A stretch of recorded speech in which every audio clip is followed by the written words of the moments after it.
అందరికీ నమస్తే welcome to a special interview అందరికీ ముందుగా హ్యాపీ న్యూ ఇయర్ ఈ రోజు మన స్పెషల్ గెస్ట్ గురించి మాట్లాడుకుందాం యాడికి పోయేది పోతే గీతే సినిమాల్లోకే పోయేది అయితే గీతే సినిమాల్లోనే వర్క్ చేసేది అని ఎక్స్ప్రెస్ స్పీడ్ తో దూసుకొచ్చిన ఆ స్టారే సప్తగిరి హౌ ఆర్ యు నేను సూపర్ మీరు మీకు మొదటగా నూతన సంవత్సర శుభాకాంక్షలు అండి సో లాస్ట్ బిఫోర్ ఇయర్స్ అంతా మనం పాండమిక్ లో అండ్ కరోనా వల్ల చాలా ఇబ్బందులు ఎదుర్కొన్నాం సో ఈ ఇయర్ ఏదో ఒమిక్రాన్ అంటున్నారు దానివల్ల ఏ బాధలు మనకేమీ లేకుండా భగవంతుడు చల్లగా చూడాలని ఇయర్ నుంచి అందరూ సంతోషంగా హ్యాపీగా ఉండాలని గొప్పగా సెలబ్రేట్ చేసుకుని హ్యాపీగా ఉండాలని మనస్ఫూర్తిగా కోరుకుంటూ మీకు happy new year. Thank you. నేను చెప్పాల్సిన మాటలన్నీ కూడా మీరే చెప్పేశారు ముందే, అంటే కొంచెం అలవాటు అయిపోతాయి. Thank you. కష్టపెట్టలేదు. యా లాస్ట్ ఇయర్ అంటే 2021లో పాండమిక్ అవి ఎంత ఫేస్ చేసామో మూవీస్ అన్నీ కూడా అంతే బాగా వస్తున్నాయి అండ్ వీఆర్ హ్యాపీ ఇండస్ట్రీలో ఇన్ని మంచి సినిమాలు అండ్ మీకో హిట్. Thank you. గూడుపుటాని థ్యాంక్ యూ. ఎలా ఉంది ఈ సక్సెస్ అంతా? సక్సెస్ ఏముందండి 100% కష్టానికి తగ్గ ప్రతిఫలం. కష్టపడితే 4 గోళ్ల మధ్య కష్టపడినా అది భగవంతుడు గుర్తిస్తాడు అనే దానికి మేము 4 గోళ్ల మధ్య గుళ్ళో కష్టపడ్డాం. సో భగవంతుడు గుర్తించాడు, మాకు మంచి పేరు తీసుకొచ్చాడు, మా ప్రొడ్యూసర్కి మంచి డబ్బులు తీసుకొచ్చాడు. సో నో డౌట్ మంచి బిజినెస్ జరిగింది, హ్యాపీగా ఉన్నాం. 100% హిట్ అయినందుకు హ్యాపీగా ఉంది. దేవుడు బ్లెస్సింగ్స్ తో వచ్చారు కాబట్టి అదే బ్లెస్సింగ్స్ తో ఆ మూవీ కూడా అంత సక్సెస్ అయింది. న్యూ ఇయర్ కాబట్టి న్యూ ఇయర్ లో ఎలాంటి మూవీస్ చెయ్యాలి అనుకుంటున్నారు, ఎలాంటి ప్లానింగ్స్ తో ముందుకు వెళ్తున్నారు? అంటే ప్లానింగ్స్ సపరేట్గా అంటే ఏం లేదండి, మన దగ్గరకు వచ్చిన కథల్లో ది బెస్ట్ ఎంచుకోవడమే అంతే. అది ఏ కథ అన్నారండి, సస్పెన్స్ థ్రిల్లర్ ఇది అదే అంటే ఏం లేదండి. మన దగ్గరకు వచ్చిన ది బెస్ట్ కథ ఎంచుకోవడం. మనలాంటి వాడు ఒక కథ ఒక చేస్తే 3 నెలలు మంచి టెక్నీషియన్లు మన సినీ వాళ్ళందరూ కార్మికులు నా ద్వారా ఒక 100 days హ్యాపీగా వర్క్ చేసుకుంటారు, హ్యాపీగా ఉంటుందని ఆ ఉద్దేశంతో సో నాకు కూడా మంచి హిట్ కోసం ప్రయత్నిస్తూ ముందుకెళ్తా. న్యూ ఇయర్ అంటేనే నాకు కొన్ని గుర్తొస్తాయి. న్యూ ఇయర్ అంటే నైట్ కేక్ కట్ చేసుకోవాలి, ఫ్రెండ్స్తో పార్టీ చేసుకోవాలి, పొద్దున్నే రెడీ అవ్వాలి, టెంపుల్ వెళ్ళాలి, ఆ తర్వాత యాజ్ యూజువల్ ఆ kind of new year flavour అనేది మిస్ అవ్వకుండా దాన్ని బాగా ఎంజాయ్ చేస్తాము. ఆల్దో అది మన ఫెస్టివల్ కాకపోయినప్పటికీ, ఇక్కడ స్పెషల్ కాకపోయినప్పటికీ we make it very special. మీకు అలా స్పెషల్ ఏమన్నా ఉందా, సెంటిమెంట్ ఏదన్నా ఉందా? ఏ లేదండి, నేనైతే 100% టెంపుల్కి వెళ్తా. షాకింగ్ అందరికి టెంపుల్కి వెళ్తాను నేను. ఇంకేం లేవా మధ్యలో పార్టీలు అవి ఇవి? అవి కామనే, రెగ్యులర్ గా ఉండేది. ఇప్పటికీ ఎంత ఇన్ని 30-34 years దాకా వచ్చేసింది కాబట్టి బయట పెట్టకూడదు. అవునా, కట్ చేసి నువ్వు కట్ చేసి ఏం చెప్పేసి కట్ చేసి కాబట్టి అదే 33 years వరకు 33 years చేసుకున్నాం. So done. దాంతోపాటు ఇది కూడా వర్కౌట్ అవుతుంది అంతే. అదే ఇది కూడా అలా కేక్ కట్ చేసి హ్యాపీగా. మనకు న్యూ ఇయర్ కన్నా ఓపెన్ చెప్పాలంటే ఉగాది బాగా సెలబ్రేట్ చేసుకుంటాం. అది 100%. న్యూ ఇయర్ అనేది ఓన్లీ సెలబ్రేషన్స్, పార్టీలు కేకులు అంతవరకు గట్టిగా అరవడానికి, new year happy new year అని గట్టిగా అరవడానికి. చిన్నప్పటికి ఇప్పటికి తేడా ఉంటుందిలేండి. అంటే మెచ్యూరిటీ లెవెల్స్ వచ్చేసిన తర్వాత ఏం చేసుకుంటాంలే అన్న ఫీలింగ్ వచ్చేసింది. చిన్నప్పుడు ఉండేది 100%. ఎలా ఎంజాయ్ చేసేవాళ్ళు? అప్పుడు ఏముందండి, కొత్త బట్టలు తీయించేవాళ్ళు, చాక్లెట్ ఇచ్చేవారు, చాక్లెట్లు పంచుకునేవాళ్ళం. సో ఊర్లో మిడిల్ క్లాస్ ఫ్యామిలీ కదండి, మనకు అదే ఆనందం. కొత్త చెడ్డీ కొత్త చొక్కా వేసుకున్నాం అనుకోండి, సో హ్యాపీగా అందరికి చాక్లెట్లు ఇచ్చుకుని ఊర్లో తిరుక్కున్నాం అనుకోండి. గ్రీటింగ్స్ ఉండేవి, అందులో స్పెషల్ గ్రీటింగ్స్ అనేవి అందరికి గ్రీటింగ్స్ పంపుకునే వాళ్ళం. సో మాకు మెగాస్టార్ చిరంజీవి గారివి అప్పట్లో ఏ సినిమాలు ఉన్నాయి అవన్నీ కట్ చేసి నీట్ గా వెనకాల హ్యాపీ న్యూ ఇయర్ రాసి ఫ్రెండ్స్కి ఇచ్చుకునేవాళ్ళం. అంటే మీ సైడ్ నుండి మీరు ఫిల్మ్కి సంబంధించి అట్లాగా మెగాస్టార్ గ్రీటింగ్ కార్డులు అవి, బట్ వీ గర్ల్స్ చాలా ఫేస్ చేసేవాళ్ళం అప్పట్లో. ఎవరైనా ప్రపోజ్ చేయాలి అనుకుంటే అదే బెస్ట్ సిచ్యువేషన్, ఇంకా జనవరి 1st ఇంకో ఛాన్స్ దొరికేది కాదు కాబట్టి అలా గ్రీటింగ్ తెచ్చేసి ప్రపోజ్ చేసేడాలు అలాంటివి జరిగిపోయేవి. ఏం లేవా అలాంటివి మీకు? లేదంటే ఎవరు అట్లా చేయలేదా? లేదు, అంటే ఓపెన్ చెప్పాలంటే మనది కొంచెం టౌన్స్లో పెరిగాం కదండి. సిటీలో ఉంటుందేమో కానీ టౌన్స్ లో అలా చాలా తక్కువ ఉంటుంది, చాలా తక్కువ. ఏదో ఎక్కడో దాస్తున్నట్టు అనిపిస్తుంది నాకు.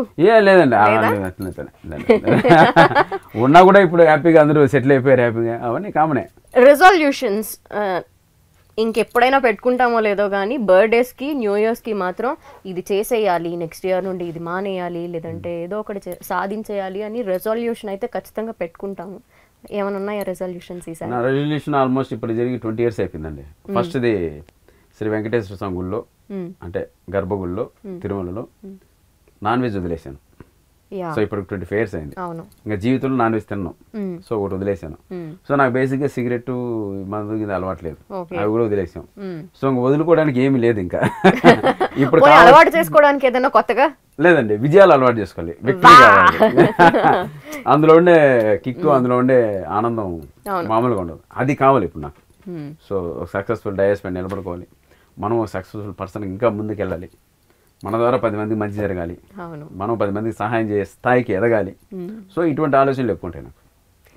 ఎందుకలా నాన్ వెజ్ అంటే మందు సిగరెట్ అనేవి ఆరోగ్యానికి హానికరం ఎక్కడో వింటున్నాను కాబట్టి అవి వదిలేశారు. ఓకే, నాన్ వెజ్ ఏం పాపం చేసింది, ఎందుకు? ఏదండి అంటే అప్పట్లో అంటే సెంటిమెంట్ అంటే నా పేరు యాక్చువల్గా వెంకట ప్రభు ప్రసాద్ నా పేరు, చాలా ఇంటర్వ్యూలో చెప్పాను నేను. సో అప్పుడు ఆ స్టూడెంట్ లైఫ్ అనేది మొత్తం ఈ గేమ్స్ ఆడి, క్రికెట్ ఆడి, సినిమాలు చూసి ఆల్మోస్ట్ చాలా బ్లాక్ డేస్ అనమాట. అవన్నీ బాగా నాశనం చేసుకున్నాను నా స్టడీస్ ఇవన్నీ, దేనివల్ల ఇలా తిరగడం వల్ల, ఈ క్రికెట్ ఆడడం, సినిమాలు చూడడం వల్ల. సో ఆల్మోస్ట్ ఇంటర్మీడియట్ అయిపోయిన తర్వాత లైఫ్ టోటల్ స్పాయిల్ అయింది. ఒక స్టూడెంట్ లైఫ్ అనేది ఆల్మోస్ట్ కనుమరుగైపోయింది. సో ఎలా బతకాలో అర్థం కాని పరిస్థితుల్లో ఉండేవాళ్ళం మొత్తం. ఏం చేయాలి, నెక్స్ట్ ఏం చేయాలి, ఎలా ముందుకు వెళ్ళాలి, మనకి దారి ఏది, ఇటువంటి రోజుల్లో ఉన్నప్పుడు అప్పుడు బాగా భక్తి పెరిగింది, భగవంతుడు ఏదో దారి చూపించాలి అని. సో అప్పుడు అనుకున్నప్పుడు తిరుమలలో నాకు మంచి దారి చూపిస్తానండి, నాకు ఇష్టమైన నాన్ వెజ్ వదిలేస్తా అనుకున్నాం. సో అప్పుడు అనుకునింది మ్యాటర్. సో దాంతో ఆ రోజు సినిమా ఇండస్ట్రీకి వెళ్ళాలి, సో అక్కడికి వెళ్తే ఏమన్నా సాధించగలమని ఒక డెసిషన్ వచ్చింది.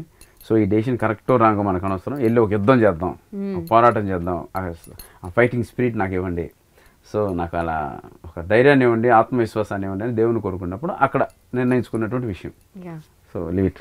లైఫ్ టైం రెజల్యూషన్ కానీ మనం ఎవ్రీ ఇయర్ కి మార్చుకుంటామేమో కానీ మీది మాత్రం లైఫ్ టైం అట్లా ఫిక్స్డ్, నో డౌట్. అసలు దానిపైన 100% స్టాండ్ అయి ఉన్నా. సప్తగిరి గారు, లైఫ్ లో ఏం చేస్తే కిక్ ఇస్తుంది మీకు? అంటే ఏది చేస్తే నేను ఫుల్ ఎంజాయ్? నాకు అర్థమైంది, మనం ఏమి చేస్తే అనేది కాదండి, మనకు పని ఉంటే ఎంజాయ్, ఇది నెంబర్ 1 పాయింట్. ఆ పనిలో విజయం సాధిస్తే ఎంజాయ్.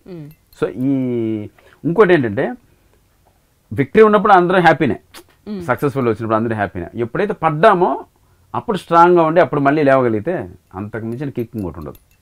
సో పడ్డప్పుడు లేచినప్పుడే, సో పడ్డప్పుడే మనకు అన్నీ తెలుస్తాయి. సో పడ్డప్పుడు మనకు అన్నీ తెలుసు, ఎవరు మన వాళ్ళు ఎవరు, పరాయి వాళ్ళు ఎవరు, ఎవరు మనకు హెల్ప్ఫుల్గా ఉన్నారు, ఇవన్నీ మనం రీసెర్చ్ చేసుకున్నప్పుడు తర్వాత మళ్ళీ మన సెకండ్ స్టెప్, మళ్ళీ దేవుడు 2వ అవకాశం ఇస్తాడు. ఫస్ట్ అవకాశం ఇస్తాడు, 2వ అవకాశం ఇస్తాడు, 3వ అవకాశం కూడా ఇస్తాడు. 2వ అవకాశం ఇచ్చినప్పుడు ఫస్ట్ అవకాశంలో మనం చేసిన తప్పులన్నింటినీ సరిదిద్దుకొని 2వ అవకాశం సద్వినియోగం చేసుకోవాలి. మీ వరకు అట్లాంటి ఫేజెస్ ఏంటి? ఫస్ట్ అవకాశం, సెకండ్ అవకాశం అని అంటే సద్వినియోగం చేసుకోవాలి. ఫస్ట్ అంటే మనం పుట్టి పెరిగిన పరిస్థితులకి సడన్ గా ఒక కమెడియన్ గా సక్సెస్ రాగానే అది అసలు మనము అసలు 10,000 రూపాయలు చెక్ తీసుకుంటేనే గడగడలాడిపోయే చెయ్యది. సో మనం 10,000 తీసుకుంటున్నామా, 10,000 ఇస్తున్నారా మనకి, ఈ 10,000 చూస్తున్నాం మనం, దీన్ని ఏం చేయాలి మనం అనే స్థాయి అంతకుముందు స్థాయి మంది. సో అలా వచ్చినప్పుడు మనకు కొన్ని ఏంటంటే 100% తెలియవు. డబ్బులు వస్తుంటాయి, వస్తుంటాయి, రకరకాల చిన్న చిన్న తప్పులన్నీ చేస్తుంటాం, రకరకాలుగా ఉంటాయి అవన్నీ. అప్పుడు మనకేం తెలియదు అనమాట. ఆ వే అలా ఫస్ట్ వే అలా సాగిపోద్ది, స్టెప్ బై స్టెప్. సో ఏదో ఓ చోట మనకు ఒక డ్రాప్ పడుతుంది. ఆ డ్రాప్ పడినప్పుడు మనమే జీవితాన్ని రివైండ్ చేసుకుంటాం. సో ఈ డ్రాప్ పడింది, ఈ డ్రాప్ ఎందుకు పడింది, దాని బిఫోర్ మనం బిఫోర్ ఎలా ఉన్నాం, వీటన్నిటి జీవితం పైన ఒక అవగాహన వస్తుంది మనకి. అవగాహన వచ్చినప్పుడు వాటిపైన పూర్తి స్టడీ చేస్తాం. ఆ స్టడీలో మనకు తెలిసేది ఏంటంటే 100% మనం చేసిన తప్పులే తెలుస్తాయి. ఓహో, ఈ తప్పు వల్ల మనం దీనికి గురయ్యాము, సో మనం ఈ పొరపాటు వల్ల ఇప్పుడు మనం ఇది అనుభవిస్తున్నాం, ఇది చేయకూడదు, మనం ఇది చేయకూడదు, బాగుందిరా, ఇప్పుడు తెలుసుకున్నా, ఇప్పుడు నాకు ఒక అవకాశం అండి, నిలబెట్టుకుంటా అనేది వస్తుంది. ఇప్పుడు ఆ సెకండ్ ఫేజ్ నా స్టార్ట్ అయింది. డెఫినెట్గా ఫస్ట్ ఫేజ్లో చేసిన తప్పులు ఈ సెకండ్ ఫేజ్లో చేయను, తక్కకుండా ఎక్కడ. సప్తగిరి గారు, లైఫ్ నేర్పించిన లెసన్స్ ఏమన్నా ఉన్నాయా? ఏదైనా కింద పడి లేచి బౌన్స్ బ్యాక్ అయిన సిచ్యువేషన్స్ ఏమైనా ఉన్నాయా? అలా 100%. అదే హీరో అయిన తర్వాత కమెడియన్గా బాగా తగ్గాయి ఓపెన్గా చెప్పాలంటే. ఇప్పుడు మళ్ళీ కమెడియన్గా స్టార్ట్ అయింది. మా దేవుడు, మా మెగాస్టార్ చిరంజీవి గారితో ఒక సినిమా చేస్తున్నాను, ఫుల్ లెంత్ రోల్. సో అది నిజంగా భగవంతుడు ఇచ్చినట్టు అవకాశం. సో నెక్స్ట్ ఇంకా మంచి మంచి సినిమాలు చేస్తున్నాను, కమెడియన్గా చేస్తున్నాను. ఏది సాటిస్ఫాక్షన్ ఇస్తుంది కమెడియన్? పనేనండి, నేను ఓపెన్ చెప్తున్నా, పని. అది ఏదైనా సరే పని. సో పని అంటే ఏంటంటే ఇప్పుడు హీరోగా నువ్వు చేయగలవా లేనప్పుడు, చేయగలిగినప్పుడే మనం చేస్తాం. సో చేయగలిగలేనప్పుడు మనం చేస్తున్నప్పుడు దాన్ని నేర్చుకుంటాం. ఆ పని నేర్చుకోవడం, ఆ వర్క్లో ఉండడం 100% సాటిస్ఫాక్షన్ ఇస్తుంది.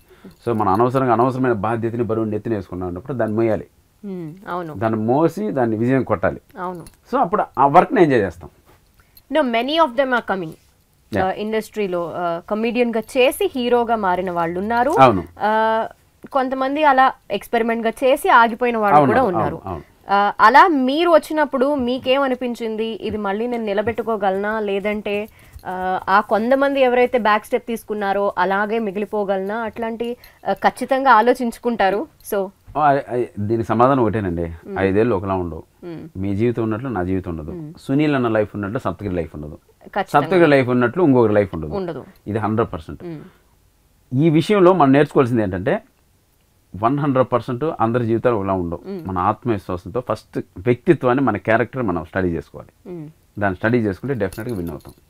సో అది డెఫినెట్గా నేను స్కోర్ చేసుకుంటా. సో మనం ఈ పద్ధతిలో వెళ్తే పక్కా కొడతాంరా అనేది, ఈ రోజు కాకపోవచ్చు, రేపు కావచ్చు, ఎల్లుండి కాకపోవచ్చు, ఫైనల్గా విన్ అనేది పక్కా.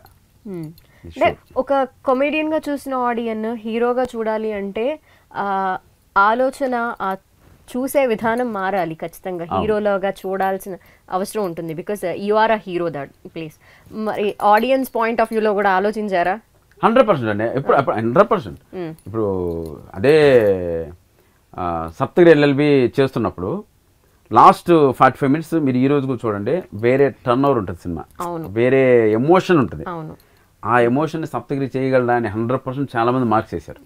ఇతని వల్ల అవుతుందా కాదా, ఊరికి అనవసరంగా ఏదో కథ దొరికిందని చేసేస్తున్నాడు, చివరికి అది కరెక్ట్ అని చాలా మంది దగ్గర నుంచి క్వశ్చన్ రేజ్ అయింది. ఫైనల్గా సినిమా చూసిన తర్వాత సాయి కుమార్ గారు కావచ్చు, వాళ్ళ వైఫ్ గారు కావచ్చు, వీళ్ళందరూ కూడా ఫోన్ చేసి, ఇండస్ట్రీలో ఉన్న చాలా మంది పెద్దవాళ్ళు, తమ్ముడు 45 మినిట్స్ మోసావు తమ్ముడు సినిమా, నువ్వు కోర్ట్ సీన్ చేసావు తమ్ముడు, అక్కడ మాత్రం మాకు 100% కమెడియన్ అని కనపడలేదు. నీ కసి, నీ పట్టుదల, నువ్వు చేయగలిగిన ఒక తపన కనపడింది. సో అక్కడ విన్ అవుతామని. సో నేను అదే అక్కడ భయపడే చేశాను. అంటే ఏంటంటే మళ్ళీ కమెడియన్ గుర్తొచ్చేస్తాడేమో, ఇది ఎలా అని. దానికోసం హార్డ్ వర్క్ చేసాం, హోంవర్క్ చేసాం, డైలాగ్ ప్రాక్టీస్ చేసాం, చాలా ఎమోషన్ తీసుకొచ్చాం. సో అది సక్సెస్ అయ్యాం. అంటే అక్కడ ఏంటంటే మనం ఇలా చేస్తూ పోయాం అనుకోండి, 100% వన్ డే డెఫినెట్గా ఆడియన్స్ యాక్సెప్ట్ చేస్తారు. సో ఇతను చేశాడు, మెప్పించాడు, దీన్ని కూడా రాగలడు అనే విధంగా స్టోరీస్ మంచిగా సెలెక్ట్ చేసుకుంటూ పోవాలి. అవును, yes, as you said, నిజం అది. మీకు మీలో మీరు అబ్జర్వ్ చేసుకుంటే ఇండస్ట్రీలోకి వచ్చినప్పటికీ ఇప్పటికి ఏంటి తేడాలు? మారారా ఏమన్నా, లేదంటే మారలేదా, లేదంటే ఇలాగే ఉండాలనుకుంటున్నారా? లేదు, క్యారెక్టర్ వైజ్ ఏం మారలేదండి. మధ్యలో అంతే, యాజ్ ఎ పర్సన్గా 100% అంతే. యాజ్ ఎ పర్సన్గా 100%. అప్పుడు ఎలా ఉన్నామో ఇప్పుడే ఉన్నాం. బయట కూడా మీరు ఎంక్వైరీ చేయొచ్చు, అప్పుడు ఎలా ఉన్నాం ఇప్పుడు అలాగే ఉన్నాం. సో క్యారెక్టర్ వైజ్ కానీ అది ఎప్పుడు ప్రతిరోజు మనం నేను రివైండ్ చేసుకుంటుంటా. ఈరోజు ఏమన్నా తప్పు చేసామా, లేకపోతే ఈరోజు ఏమన్నా ఎవరినైనా హర్ట్ చేసామా, లేకపోతే ఈరోజు ఏదైనా సంథింగ్ ఏదైనా రాంగ్ వేలో వెళ్ళామా, ఇంకో భయం ఎక్కువ ఉంటుంది నాకు. అంటే ఏంటంటే 100% అంటే ఇక్కడ చేసినవి ఇక్కడే అనుభవించాలి మనం. సో అవి ఎంతవరకు సాధ్యమైనంత వరకు అవి చేయకపోవడమే మంచిది. అంటే మనం చేసే తప్పులు, మనం చేసేటువంటివన్నీ ఎప్పటికప్పుడు రివైండ్ చేసుకోవాలి. అప్పటికప్పుడు రియలైజ్ అయ్యామనుకోండి ఒక సాటిస్ఫాక్షన్, లేదనుకోండి పాపాలు మూట కట్టుకున్నాడు, మోసుకుంటే వెళ్ళిపోవడం. కాబట్టి ఆ బోధన అయితే వచ్చింది మైండ్కి. మార్చుకోవాల్సిన అంశాలు ఏమైనా ఉన్నాయా మీకు మీరుగా? అంటే ఆలోచించే విధానం కావచ్చు, లేదంటే పర్సనాలిటీ వైజ్ గా కావచ్చు. మార్చుకోవాల్సిన విధానం అంటే ఒకటేనండి. ఇంతకుముందు ఫస్ట్ చెప్పినట్లు ఈ రోజుకి జనాలు ఈజీగా నమ్మేస్తాం. మన అమాయకత్వాన్ని కొంతమంది క్యాష్ చేసుకుంటారు, మనలో ఉన్నటువంటి మన పర్సనాలిటీని, మనకున్న బ్యాక్గ్రౌండ్ కొంతమంది క్యాష్ చేసుకుని మనల్ని వాడుకోవాలని చూస్తారు. సో ఇటువంటి మేకమన్న పుల్లలతో జాగ్రత్తగా ఉండాలని నేర్చుకున్నాం. ఎక్స్పీరియన్స్ అయ్యారు అయితే? 100% అయ్యాను కాబట్టి అవార్డు చెప్తున్నా. అది జాగ్రత్తగా చూసుకోలేదు మనం. ఇండస్ట్రీలో బెస్ట్ ఫ్రెండ్స్ ఎవరు? ఎవరితో స్పెండ్ చేస్తే బాగుంటుంది టైం అనుకుంటారు? లేదంటే మీకు బాగా ఈ విషయాలు నేర్పించారు అనిపించే పర్సన్స్ ఎవరు? నాకు మారుతి అన్నండి, డైరెక్టర్ మారుతి అన్న. నాకు ఫస్ట్ జర్నీ నుంచి మారుతి అన్నతోనే సాగుతుంది. సో బయటకు వచ్చినా మారుతి అన్నే, లోపలికి వచ్చినా మారుతి అన్నే, నేను ఎక్కడ అవేగున్నా మారుతి అన్నే. అన్న పిలిచి మళ్ళీ కాతమ్ముడు ఇలా వెళ్తున్నాం, ఇలా ఒక విధానం నేర్పించారు నాకు. సో మారుతి అన్న నాకు ఒక గురువు లాంటి వ్యక్తి అండి. అంటే కష్టాల్లో ఉన్నప్పుడు ఆదుకుంటారు చూడండి, ఆ వ్యక్తితో ఉన్న గొప్ప మనసు మారుతి అన్నది.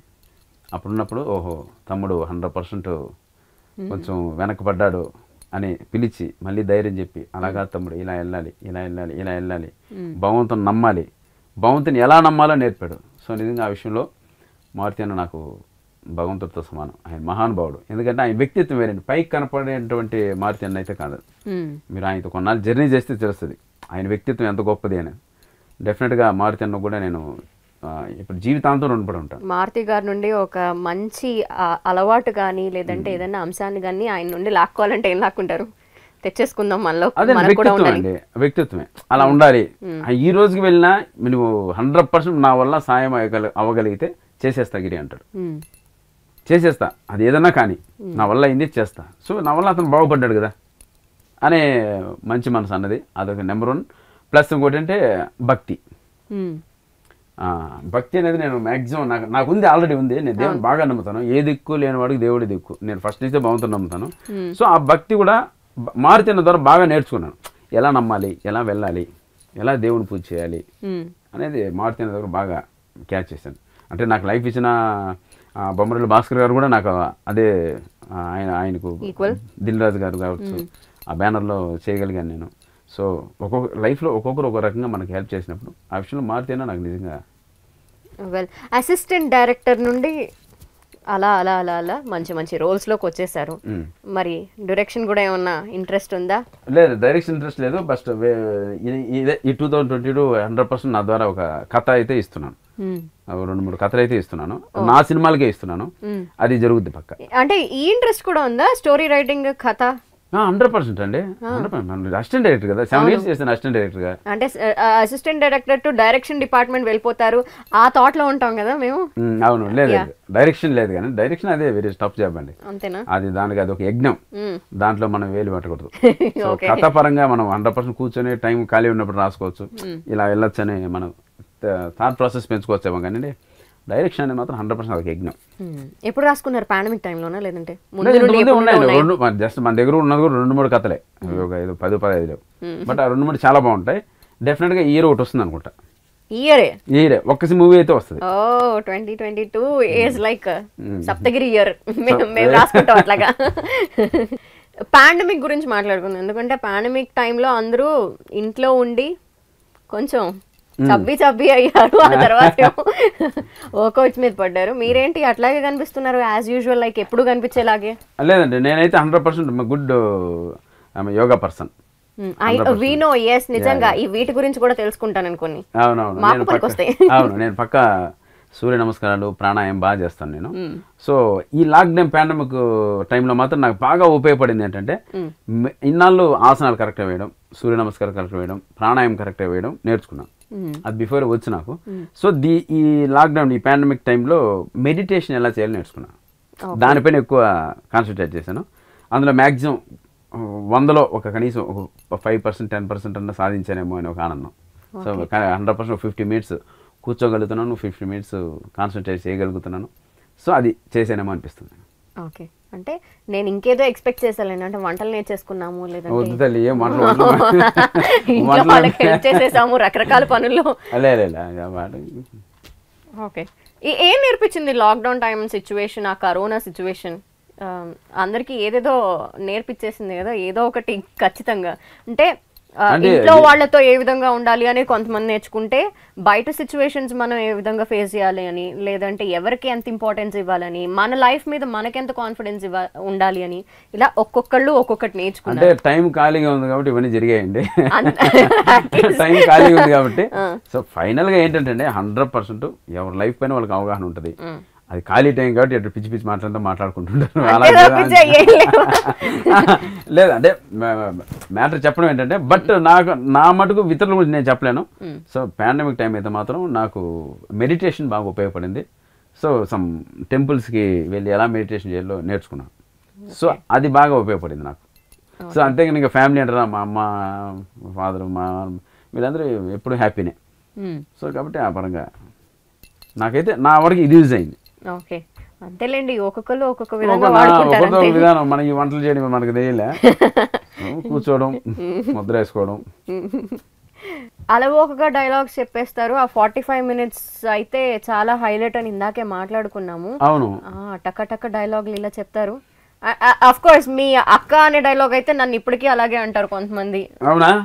ఏది హెయిర్ ముందుకే చెప్తాం. ఎందుకులేండి లైవ్ లో వాళ్ళందరినీ భయపడ్డాం. చూడండి, సీరియస్లీ లేదు, యాక్చువల్ గా ఈ సినిమా కోసం, గూడుపట్టాని సినిమా కోసం ఒక డైలాగ్ ప్రాక్టీస్ చేసాం. అది మీకు సప్తగిరి ఎక్స్ప్రెస్ లో ఇది ఉంటది ఒక డైలాగ్, ఏదది, ఆచార్యదేవా ఏమంటివి అనే డైలాగ్ ఉంటుంది. దాని థియేటర్లో హెవీ రెస్పాన్స్. మహానుభావుడు విశ్వవిఖ్యాత డైలాగులు చెప్తున్నప్పుడు నాలోనే ఒక తెలియని ఒక పూనకం లాంటిది వచ్చింది. సో దానివల్ల నాకు చాలా ప్లస్ అయింది ఆ సినిమాకి. ఇందులో కూడా అలాగే గూడుపుట్ట అనేది ఒక డైలాగ్ చెప్పాలి, హీరోయిన్ ముందు పర్ఫార్మెన్స్ చేయాలి. నీ వల్ల ఏం రావుతుందంటే నేను పర్ఫార్మెన్స్ చేద్దామని స్క్రీన్ ప్లే పరంగా ఒక డైలాగ్ అనుకున్నాం. సో అది చివరికి ఎడిటింగ్లో తీసేసాం. ఎందుకు తీసేసామంటే అన్వాంటెడ్ సీన్ అది, కావాలని పెట్టినట్టుందని డైరెక్టర్ మేమంతా అనుకుని తీసేసాం. ఎందుకు తీసేసాం, మళ్ళీ దాన్ని తీసి పక్కనట్టే దాన్ని స్క్రాప్ లో పడేసి సెకండ్ పార్ట్కి ఉపయోగిద్దామని పెట్టుకున్నాం. ఓ పార్ట్ 2. ఎస్, గూడుపుట్ట అనేది మీకు పాటలకు వస్తుంది అంతే. సీక్రెట్ బయట పెట్టేశారు ఇప్పుడు. 2 ఏంటి 3 4 5 కూడా వస్తాయి. ఎస్, న్యూ ఇయర్ అంటే ఖచ్చితంగా సెలబ్రేషన్స్ లేనిదే కంప్లీట్ అవ్వదు. అందుకే మేడం మీకోసం నేను కేక్ తెచ్చా. మీరు తెచ్చారా? లేకపోతే మేడం మీరు యాడ్ చేస్తారు, నేను కేక్ తెప్పించాను కదా, తినరా. థ్యాంక్ యూ సో మచ్ నా కోసం మీరు కేక్ తెప్పించినందుకు. రండి మేడం, రండి, చూడండి అందంగా ఉన్నాను మేడం. చాలా బాగున్నారు. రండి. Style of cake cutting. HM TV ప్రేక్షకులందరికీ నూతన సంవత్సర మరియు సంక్రాంతి శుభాకాంక్షలు. సో ఈ సంవత్సరం మీరందరూ గొప్ప గొప్ప విజయాలు అందుకోవాలని, ఆ కరోనా ఈ కష్టకాలను దూరం అయిపోయి హ్యాపీగా ఉండాలని, మంచి జీవితాన్ని గడపాలని మనస్ఫూర్తిగా కోరుకుంటూ హెచ్ఎం టీవీ ప్రేక్షకుల ద్వారా మీకు శుభాకాంక్షలు తెలియజేస్తున్నాను. మరి హెచ్ఎం టీవీ ప్రేక్షకుల తరపు నుండి మీకు కూడా ఇలాంటి విజయాలు ఇంకా ఇంకా ఇంకా మంచి సినిమాలతో రావాలని మేము కోరుకుంటున్నాము. 2022 సప్తగిరి ఇయర్ అయిపోవాలని కోరుకుంటున్నాము. ఎస్పెషల్లీ హ్యాపీ న్యూ ఇయర్ ఏదైనా పాట ఉంటుందండి? ఉంటుంది, ఏ ఉండదా? హ్యాపీ న్యూ హ్యాపీ బర్త్డేనే హ్యాపీ న్యూ ఇయర్ పడేద్దాం. Happy birthday, sorry happy new year. So మా అందమైన యాంకర్ గారికి ఒక అద్భుతమైన cake madam. Thank you so much. అది సూపర్, అది పెట్టాం కదా, అంత తింటారండి. Happy new year. Thank you so much madam. Thank you so much. మీరు కూడా కేక్ తెప్పించి మరి సెలబ్రేట్ చేయించినందుకు. నెక్స్ట్ ఇయర్ హీరోయిన్ అయిపోవాలని మనస్ఫూర్తిగా కోరుకుంటున్నాను. మీ పక్కనే అది కూడా అదని చేద్దాం మేడం, తప్పకుండా. Thank you. సో సప్తగిరి గారితో సరదా ముచ్చట్లన్నీ మీరు కూడా విన్నారు కదా. ఇది వాళ్ళ స్పెషల్ ఇంటర్వ్యూ. చూస్తూనే ఉండండి హెచ్ఎం టీవీ.